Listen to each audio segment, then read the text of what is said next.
খেয়াল করে দেখেন। ভাবি আজকে আমি বেরোচ্ছি, আমার কলেজে যাওয়ার আছে না। আচ্ছা 1 মিনিট দাঁড়া।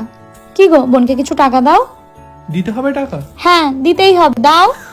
কি কিপটে দাদারে তোর টাকা। ও রমি, তুমি টাকা দাও তাড়াতাড়ি। নাও এটা। 200 টাকায় হবে না, ও কলেজ যাবে, আরো দাও। আর নেই তো।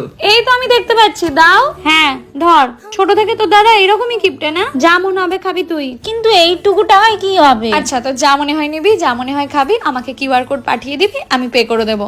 ঠিক আছে, বাই বাই, টাটা, সাবধানে যাবি। একটা মাত্র বোন, খরচা করো না কেন? চলো, আমাদেরও লেট হচ্ছে, বেরোতে হবে। নাও চা, গরম গরম চা রেডি, তাড়াতাড়ি নাও। স্যার আমার ভাবি বসবে। স্যার। উফ, কি যে করো না তোমরা। হ্যাঁ, মেয়েদের গল্পে থাকতে হবে না, কাপটা নিয়ে সরো তুমি। উফ, বসো।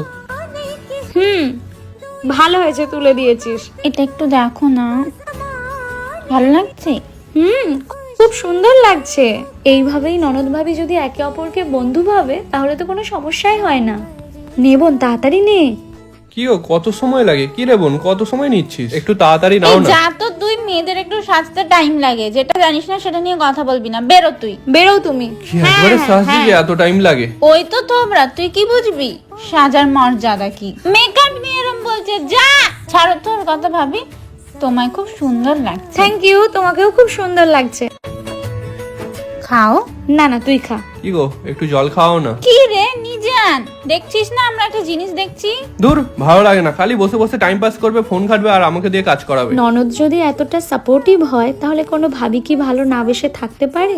তোমাকে এখন আমি খেতে দিয়ে দিচ্ছি। কেন, তুমি খাবে না? বোন আসলে আমি খাবো, কলেজ থেকে ফিরে একা খাবো। একসাথে বসো না। তুমি খাও, আমি খেতে দিয়ে দিচ্ছি। এখন তো দেখছি তুমি আমার থেকে আমার বোনকে বেশি ভালোবাসো। না সেটা না, একই একই ভালোবাসি।